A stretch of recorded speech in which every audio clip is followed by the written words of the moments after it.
Assalamualaikum warahmatullahi wabarakatuh. Selamat sore semuanya.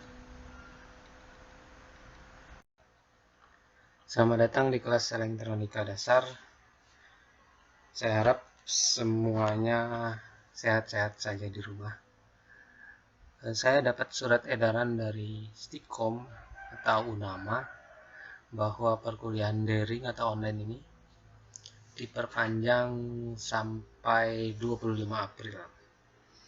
Jadi untuk beberapa pertemuan ke depan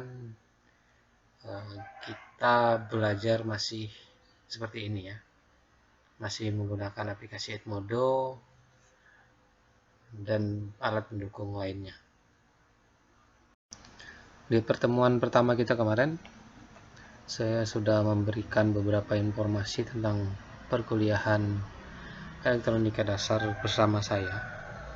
Kita juga sudah sepakati masalah absensi, masalah nilai, dan beberapa peraturan lainnya ya.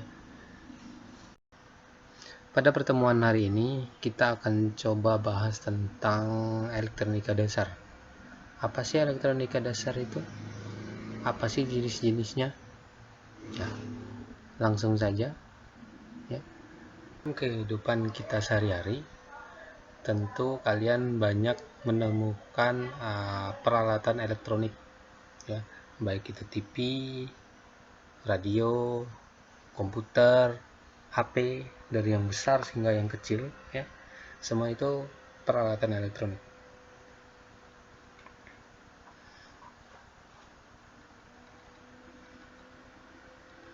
Tidak hanya di rumah, di jalan juga sering kalian temukan peralatan elektronik kayak yang tulisan berjalan ya, running light, atau kalau sering berkendara itu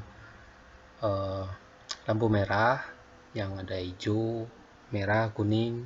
Nah, itu di dalamnya itu ada peralatan elektronika ya, atau elektronikanya ya. Ada rangkaian elektronik sama komponen elektronika. Apa bedanya?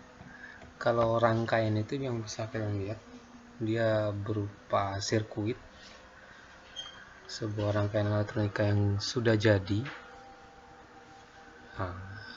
Dan di dalamnya itu terdapat beberapa komponen. Nah, komponen ini dia memiliki beberapa fungsinya masing-masing ya. Ada yang fungsinya sebagai penahan, ada fungsinya sebagai penyarah, ada juga fungsinya sebagai penguat, dan masih banyak lagi yang lainnya ya. Itu beda ya, rangkaian elektronika sama komponen elektronika. Kalau rangkaian itu yang sudah jadi satu, kalau komponen itu persatuan, tergantung fungsi dan kegunaannya untuk apa. Komponen elektronika dibagi menjadi dua. Yang pertama itu komponen aktif. Komponen aktif ini merupakan komponen elektronika yang memerlukan arus listrik untuk dapat bekerja ya. Jadi komponen ini dapat bekerja jika dialiri arus listrik, mau arus listrik AC maupun DC, itu sama saja ya. Disebut komponen aktif karena jika tidak dialiri arus listrik, maka komponen elektronika ini tidak aktif ya. Itu dia. Contohnya, salah satu contohnya itu dioda. Dioda di sini berfungsi untuk penyarah arus ya, penyarah dari arus AC ke DC ya. Kalau AC itu harusnya bolak-balik, maka disearahkan oleh dioda menjadi ya searah, jadi tidak bolak-balik. Nah, dioda ini akan bekerja jika dialiri arus AC yang bolak-balik, maka melewati dioda, jadi dioda ini berfungsi, maka menjadi DC, maka menjadi searah. Itu salah satu contohnya. Yang kedua itu ada komponen pasif ya. Komponen pasif ini merupakan jenis komponen elektronika yang tidak memerlukan arus listrik untuk bekerja. Tidak. Salah satu contohnya yaitu kapasitor. atau kondensor. Kapasitor termasuk dalam komponen pasif karena kapasitor itu dapat bekerja tanpa ada tegangan dari arus listrik atau tegangan suplai dari luar. Fungsi umumnya itu untuk menyimpan muatan listrik.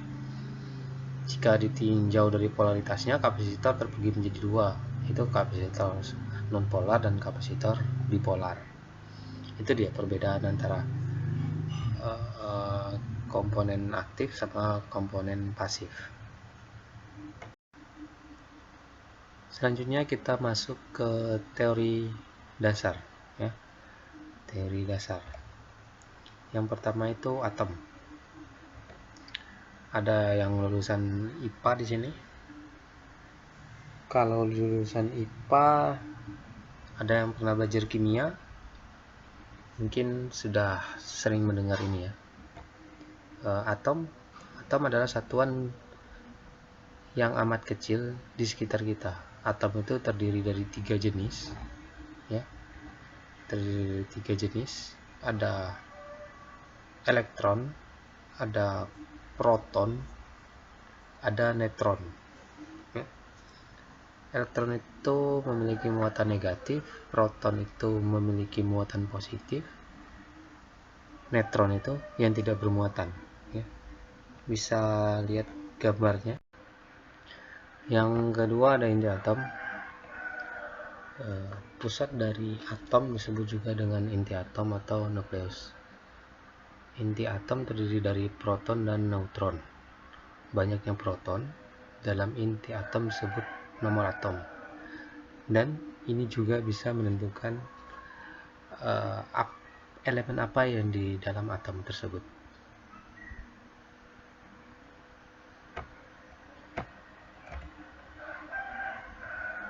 Yang ketiga ada neuron. Neuron atau neutron adalah partikel subatomik yang tidak bermuatan atau netral dan memiliki massa 1,6749 kali 10 pangkat min 27 kilo, sedikit lebih berat dari proton. Inti atom dari kebanyakan atom terdiri dari proton dan neutron. Perbedaan utamanya adalah mereka tidak bermuatan. Sifat neutron ini membuat penemuannya lebih terbelakang dan sangat menembus, membuatnya sulit diamati secara langsung dan membuatnya sangat penting sebagai agen dalam perubahan nuklir. Yang keempat ada proton. Dalam fisika, proton adalah partikel subatomik dengan muatan positif sebesar 1,6 kali 10 pangkat min 19 coulomb dan massanya 1,6726231 kali 10 pangkat min 27 kg atau sekitar 1800 kali dari massa sebuah elektron. Itu dia proton. Sedangkan elektron, partikel subatomik, memiliki muatan listrik negatif sebesar minus 1,6 kali 10 pangkat 19 coulomb dan masanya 9,10 kali pangkat 10 min 31. Ya, elektron umumnya ditulis sebagai E-, memiliki partikel lawan yang dikenal sebagai positron yang identik dengan dirinya namun bermuatan positif. Itu yang keenam itu arus listrik. Arus listrik adalah banyaknya muatan listrik yang mengalir dari satu titik yang berpotensial tinggi ke titik yang berpotensial rendah dalam satuannya detik. Jadi arus listrik itu satuannya detik, ya. Jadi sama kayak air, dia mengalir dari tempat yang tinggi ke tempat yang rendah. Peristiwanya mengalir arus listrik disebabkan karena adanya elektrod yang bergerak. Arus listrik juga dapat diartikan sebagai besarnya tegangan dibagi besarnya resistansi.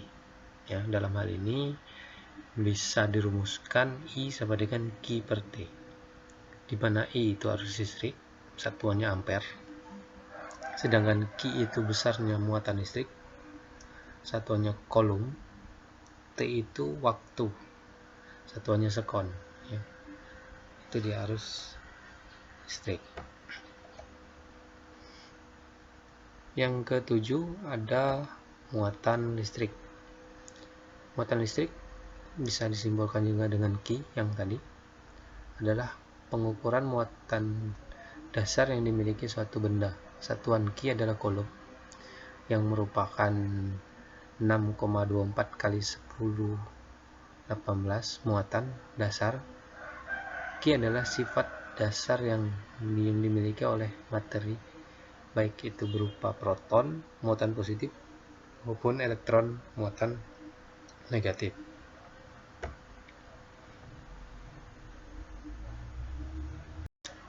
Jadi itu sedikit penjelasan dari saya tentang elektronika dasar, teori dasarnya, rangkaian elektronik, sama komponen elektronika. Jika ada yang kurang mengerti, boleh bertanya pada kolom komentar di bawah.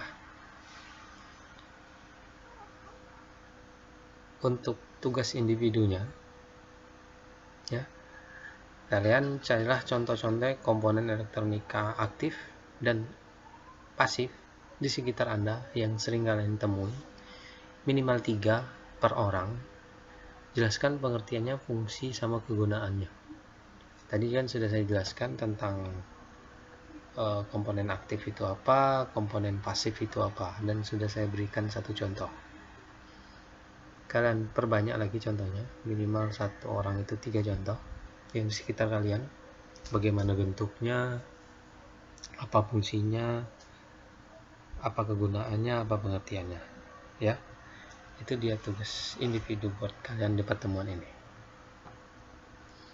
Oke, sampai jumpa di pertemuan selanjutnya. Saya Heri, wassalamualaikum warahmatullahi wabarakatuh. Selamat sore.